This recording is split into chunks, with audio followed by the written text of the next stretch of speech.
Selamat pagi, siang, sore, dan malam. Terima kasih telah bergabung dengan channel kami. Jangan lupa dukungannya untuk kelangsungan channel Ar-Rahman dengan cara subscribe, like, share, dan komen. Ya, kita sekarang membahas tentang persamaan atau kemiripan dari kisahnya Budak Angon, Satrio Piningit, dan Manusia dari Timur. Kita bahas komentarnya Sri Rejeki Wahyuningsi ya. Yang dari komen dia mengatakan katanya ada sedikit penjelasan ataupun benang merah antara Budak Angon, Satrio Piningit, dan Manusia dari Timur, Nostradamus. Memang kalau secara sepintas memang ada kemiripan sama sepintas. Apalagi kalau kita udah tahu cerita ya. Ya kita kan kemarin ngebahas Rebo Wekasan. Dimulai hari Rebo akhir setiap bulan dan diakhiri dengan Rebo awal setiap bulan. Dan biasanya kalau sudah ngambil waktu itu kan pasti suka ada perayaan. Dan perayaannya itu jatuhnya hari Kamis. Sama dengan ceritanya Nostradamus. Domain of East ataupun Manusia dari Timur itu memuliakan harinya hari Kamis sebagai hari besarnya. Nah kalau ke situ kan nyambung ya, nyambung. Itu kalau ceritanya kita kaitkan. Nah, yang saya bahas sekarang adalah kalau kita secara sepihak mungkin bisa mengiyakan. Tapi kalau kita dalami lagi lebih jauh, ada banyak perbedaan. Perbedaan dalam sisi pendalaman materinya jelas berbeda. Kalau Nostradamus jelaskan di situ bahwa pemuda itu pun manusia itu pembawa ajaran baru ya. Sedangkan kalau kita bahas lebih jauh Budak Angon, nah di situ hanya dia cerita disuruh dicari gitu. Dia tidak membawa ajaran di situ, enggak. Cuma mungkin apakah dia akan jadi orang tua atau tempat kita bertanya, kita nggak tahu di situ kalau cerita dari Pak Siliwangi. Nah kalau kita cerita dari Jayabaya, Bocah Angon, Satrio Piningit yang menurut Romo Wasito ya, di situ dia calon figur pemimpin, gitu loh. Kalau kita sambungkan kan emang agak sulit ketemunya, ya kan? Yang satu dianggap dituakan untuk tempatnya, yang satu dijadikan pemimpin, yang satu pembawa ajaran. Itu kan nggak ketemu. Kalau kita lihat dari literatur sejarah ya, sejarah perbandingannya. Tapi kalau dari segi persamaan banyak, ya kan? Karena Budak Angon memiliki pengetahuan, dia mampu tahu sebelum kejadian, tahu setelah kejadian, tahu sejarah. Satrio Piningit juga sama, memiliki kemampuan tahu sebelum kejadian, tahu sejarah, gitu, tahu akan kejadian ke depan. Sama, Nostradamus dalam domain of East ataupun Masyarakat Timur juga memiliki kemampuan yang sama dalam ceritanya. Nah, kalau kita tarik garis besarnya, ya semua sama. Mirip-mirip. Cuma kalau kita ambil satu-satu buku-bukunya, jelas berbeda. Itu yang paling signifikan perbedaan dari mereka masing-masing itu apa? Kalau menurut saya dari paham. Jadi paham yang dibawa. Budak Angon dengan pahamnya, Satrio Piningit dengan pahamnya, terus Manusia dari Timur dengan pahamnya. Kalau lihat dari buku yang saya baca itu sangat berbeda itu pahamnya, gitu. Kalau Jayabaya kan dengan tegas di dalam bukunya diceritakan hanya Satrio Piningit yang tahu. Jadi orang-orang kayak kita yang bukan dari situ, dari mana bisa membedah isi buku kalau bukan dari Satrio Piningit itu sendiri, ya kan? Kalau dalam dalam versinya Prabu Siliwangi, cari sama kamu Bocah Angon, karena dia yang mampu. Nah berarti kan Bocah Angon sudah menguasai metodenya, sepenuhnya dia menguasai metode. Itu kan begitu. Hanya dia yang mampu menyelesaikan masalah. Nah, cuma kan posisinya, apakah dia tempat tanya? Apakah dia seorang pemimpin? Apakah dia sebuah harapan? Kan nggak tahu di situ jelasnya kan. Nah, kalau Nostradamus jelas-jelas katanya akan muncul muncul manusia dari timur pembawa ajaran yang menyatukan.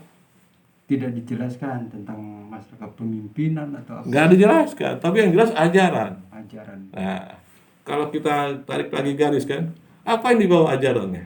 Ya kan? Nah, katanya welas asih segala macam, ada beberapa ajaran. Nah, kita kembali lagi ke Satrio Piningit. Apa yang dipegang senjatanya? Katanya Trisula. Trisula dengan prinsip berbeda-beda. Ada yang berpikir A, B, C, ada yang berpikir D, E, F, segala macam banyak. Tapi kalau yang Budak Angon, kan jelas di situ kan, dia menggunakan akalnya, dia menggunakan budinya, dan dia menggunakan pekertinya untuk mengetahui sesuatu. Nah, kan jelas di situ kan. Nah, di sini perbedaannya. Apakah senjata medanya Satrio Piningit sama dengan yang digunakan Budak Angon? Apakah ajarannya Nostradamus itu yang di manusia dari timur itu sama dengan yang dipegang Budak Angon? Kan kita nggak tahu persis itu ya, nggak tahu persis. Nah, sedangkan konten yang kita biasa bahas adalah tentang Budak Angon. Jadi kalau masalah Budak Angon mungkin lebih dalam kita ngebahasnya. Tapi kalau masalah tentang Satrio Piningit kan kita hanya sebatas mengenal, tidak sampai jauh membahasnya. Apalagi manusia dari timur atau Nostradamus juga kita nggak jauh membahasnya. Nah, kalau kita lihat dari yang satu mengatakan itu senjata, yang satu itu mengatakan 3 ajaran, yang satu mengatakan kebiasaan dia menggunakan, kan beda di situ. Jadi kalau kita ambil kesimpulan, persamaannya hampir mirip, gitu. Apalagi kalau kita sambung-sambungkan, misalnya puasanya lakunya Budak Angon, dia ngambil dari Rebo Wakasan, Rebo akhir bulan, lahir dengan Rebo awal bulan. Nah, pasti dirayakannya hari Kamis. Sama dengan Nostradamus yang mengatakan katanya manusia dari timur itu memuliakan hari Kamis. Kan sama. Ya kan? Nyambung dong. Gitu kan? Keduanya nyambung. Ada persamaan, Ada nyambung. kemiripan gitu ya. Jadi bagaimana kita sudut pandang kita saja dalam membahasnya. Tapi yang jelas karena konten kita itu ngebahas Budak Angon, jadi spesifiknya mungkin larinya ke mayoritas ke Budak Angon. Kalau kita ngebahas tentang Satrio Piningit, kita buka bait-baitnya Jayabaya. Di situ dijelaskan dengan jelas hanya Satrio Piningit yang bisa memecahkan bait-bait Jayabaya. Jadi kan malah tembang Satrio Piningitnya Rogo Warsito jelas-jelas dikatakan seperti itu. Hanya dia yang punya kemampuan untuk itu. Gitu kan? Beda dengan versinya Prabu Siliwangi. Beda. Gitu kan? Cari oleh Budak Angon karena dia yang mampu. Berarti kan Budak Angon memang sudah nemuin bait-bait itu. Jadi kan kalau buku ini dibaca boleh bukan orang Satrio Piningit, dia nggak bakal bisa mecahin. Oh, dari situ aja Udah jelas beda dari situ perbedaannya. Tolak ukurnya kan beda. Nah, kalau manusia dari timur itu dia menerima katanya. Kan beda lagi. lain-lain. Ini mengolah, ini dia harus memfoto pada buku, ini nerima. Nah, kan perbedaan jelas. Udah jelas itu. Perbedaannya gitu. Jadi tergantung sudut pandang kita. Tapi kalau kita sambungkan memang agak nyambung. Dari pengetahuan Budak Angon hampir sama dengan pengetahuannya Satrio Piningit. Agak nyambung. Hari yang dirayakannya Budak Angon mirip dengan hari rayakan Nostradamus. Manusia dari timur itu. Iya kan? Jadi tergantung sudut pandang. Kalau bocah Angon hari Rabu kali Pak ya? Enggak, hari Rabu Hari Rabu di hari ininya. enggak, Budak Angon itu dia dalam mengambil laku, dia dalam sesuatu itu dari Rabu akhir, dia selesai di Rabu awal. Dan dia biasanya merayakan sesuatunya di Kamis, betul. Di situ betul, karena ada ceritanya kan setiap dia mengambil laku, dia selalu merayakannya dengan sederhana. Untuk mensyukuri nikmatnya. Benar ada. Tapi kalau misalnya dengan yang ini kan sulit juga disatukan Pak Budi. Ke situ. Yang jelas dari buku itu aja sendiri udah ada Jelas perbedaan. perbedaannya banyak di situ. Tentang kalau kelebihan sama kelebihannya. Kelebihan cuma kan jelas di situ kan Budak Angon nyumput di tempat bacaan berarti dia senang. dia berbuat atas kehendak dia mau tampil ataupun enggak. Kalau satria piningit kan sembunyi, disembunyikan gitu. Jadi faktor leluhur kuat di situ, di satria piningit faktor leluhurnya, ya kan. Kalau ini kan dianugerah, diberi, ya Itu kan? udah jelas-jelas perbedaan yang Perbedaannya sangat jelas. Di situ yang saya lihat di bukunya, gitu. Kalau yang di Budak Angon kan kehendak dia mau tampil mau enggak, dia memang dari dirinya, sendiri. gitu. Apakah ada peran di situ leluhur? Saya kurang tahu persis, tapi dalam ceritanya dia ilmu yang dia sangat dia kuasai kan beberapa ilmu yang paling menonjol salah satunya itu nyumput di tempat caang. Keberanian dia, kemampuan dia sembunyi di tempat yang terang, ya kan?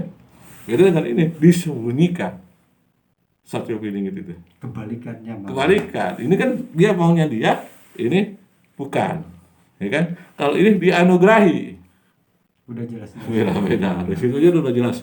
Kalau dari buku ya, itulah seputar pengetahuan saya tentang persamaan maupun perbedaannya. Itu aja sebenarnya. Jadi kalau apakah sama antara samaannya apakah sama antara satria piningit, budak Angon dan manusia dari timur? Ya kita tergantung sudut pandang kita. Kita bisa mengatakan iya, juga kita bisa mengatakan tidak. Gitu. Kalau kita berpegang teguh kepada pendirian kita dalam memegang materinya satria piningit, mungkin akan berbeda. Kalau kita memegang teguh dalam pendirian kita bukunya Nostradamus, juga mungkin beda.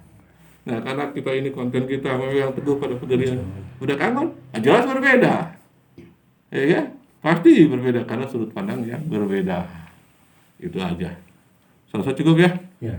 bahasannya kali ini. Jadi antara persamaan dan perbedaannya supaya kita jelas. Jadi jangan mengatakan bahwa itu semua bisa diasumsikan dengan mudah. Gitu. Terima kasih banyak.